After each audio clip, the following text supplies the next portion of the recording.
and a shortage of medical oxygen, India has been under a lot of pressure, hit by a brutal second wave of the coronavirus. The country's death toll now topping 250,000 people, with total cases above 23 million, unfortunately. Philanthropy is especially important in times like these. Bollywood star Sonu Sood has been working non-stop to bring oxygen supplies to the country, prompting his fans to hail him as a savior. In fact, I'm pleased to say on that note, we're joined by the man himself. Sonu Sood is actor and philanthropist, joining us live from Mumbai to share with us his experience of how he has been battling the pandemic in India. So it's so good to see you, and it's so good to see what you're doing on the ground. I do want to start off by asking you, how are you managing to get the resources for all your efforts? How are you managing the funding for all that you're doing to help people? First of all, thank you so much for having me. And like I always believe, when you try to reach out to someone, to help someone, it's not only you that you're the groundwork, but there are lots of prayers and lots of wishes that are helping you and driving you to reach out to the needy. When we started with the migrant movement last year, so everything was falling in place. And when people got to know that I was on the ground helping all these people, so a lot of people came, okay, I want to sponsor one bus, I want to sponsor two bus. And likewise, in the second wave, when we were trying to reach out people with the medicines that were not available in the market, oxygen beds. So I started a drive which will say that you need oxygen in any part of the country. I will make sure that it reaches out to you. And a lot of oxygen suppliers, a lot of people who manufacture medicines, they said, we want to help you, and we know that it's going to reach out to the right source. So that's why every single day we are growing. We have most of the team of 400 people that I work with. Most of the people I haven't met, but they have automatically volunteered to join me, and we are trying to reach out to the maximum people. And that's so heartwarming to hear, Sonu. I do want to, however, understand, because a lot of people tuning in right now would be seeing you as an example of what they can do, really, to help the situation on the ground. And so, could you highlight, by way of an example, of how you've gone about building your network, your connections, because you've been mobilizing high quantities of medical supplies and oxygen supplies in this hour of need? I remember, I'll give an example. Day before yesterday, I got a call in the middle of night at 2:30 in a place in Vijaya.k in India, and they said, someone's oxygen level has dropped up to 60, and they won't survive till morning. And I never knew anyone in Vijaya, but I went through my phone list and I found a number. I said, we have to help. And this gentleman somehow reached that place. We got an ambulance done, and we got a bed also.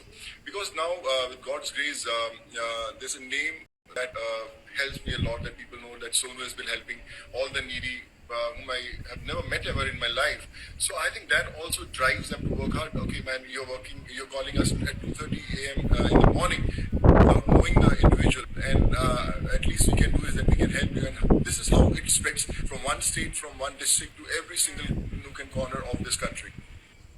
Yeah, it is collective effort. There's no taking away from that, Sonu. But I want to understand, how much help and support have you received from within the industry, within Bollywood, within the Indian film industry, that houses, by the way, some of the richest actors in the world?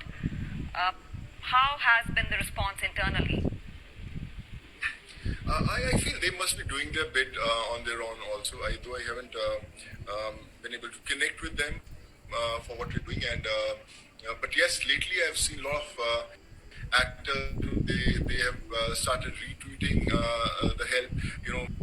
Lately a lot of actors connected. They said, we want to join. Tell us how we can be a part of the whole drive. I always say to them, it's not about giving those 2 hours a day, it's about giving 24 hours. Even 24 hours seem less when a desperate call of a daughter or a parent for their kids happens. So you can't leave that, okay, my 2 hours are over and we can leave that aside. It's a 24/7 job till everything ends. And yes, people I've seen lately, a lot of actors have come forward. They're trying to reach out to people. They tag me also, and we try to help them. So it's the best part is that everyone is coming forward. It's not about just sitting at home and baking cakes. It's about saving lives. No, the community has to do its bit. There's no taking away from that, Sonu. But how do you feel about this? You know, if at a deeply emotional level, because this is an emotional story. This is a human story. It's also about social responsibility. You know, this crisis has hit India hard. But what you're doing, you know, many would say is actually the job of the authorities, the local authorities, the state authorities, and the center. There are two ways to take the situation, and either you leave up to the authorities to do. They must be doing their job the way they want to do it.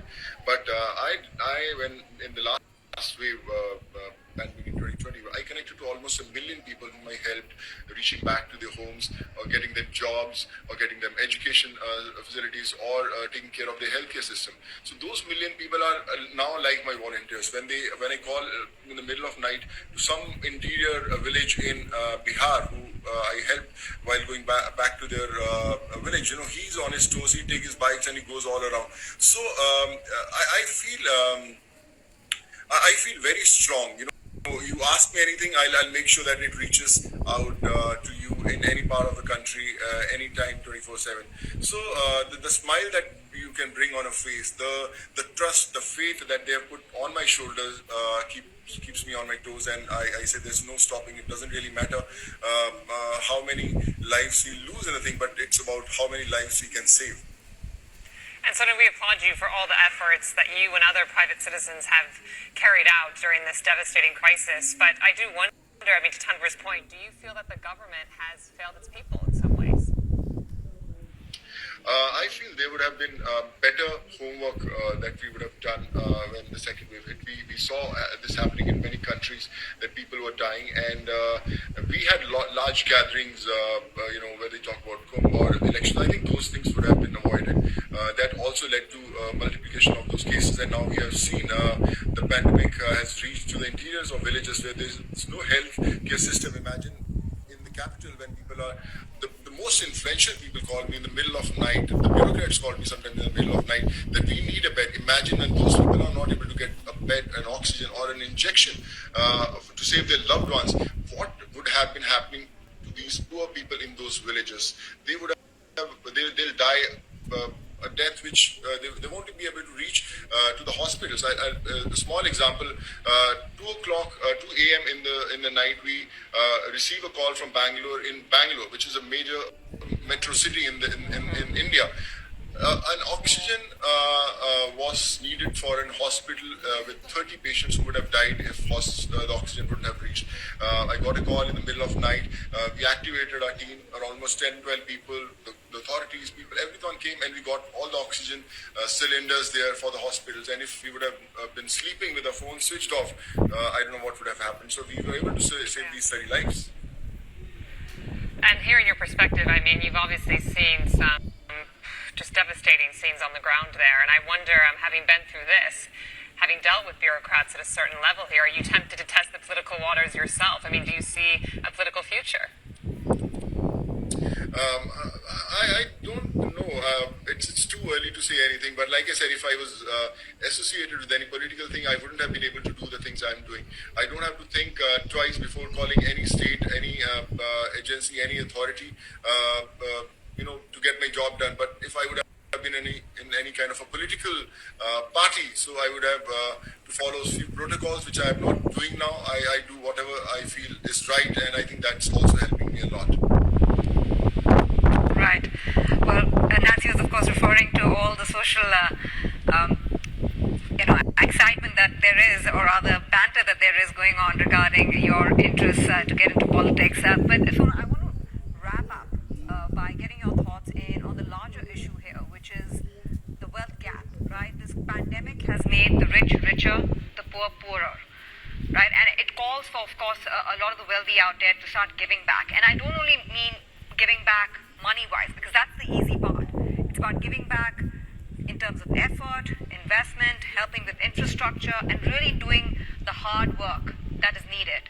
And so what's your broad message, given all that you have done? And I know from personal experience that this has not just been about the pandemic. This has been your way of life. Yeah, it's my way of life. I believe that every single individual has to come forward.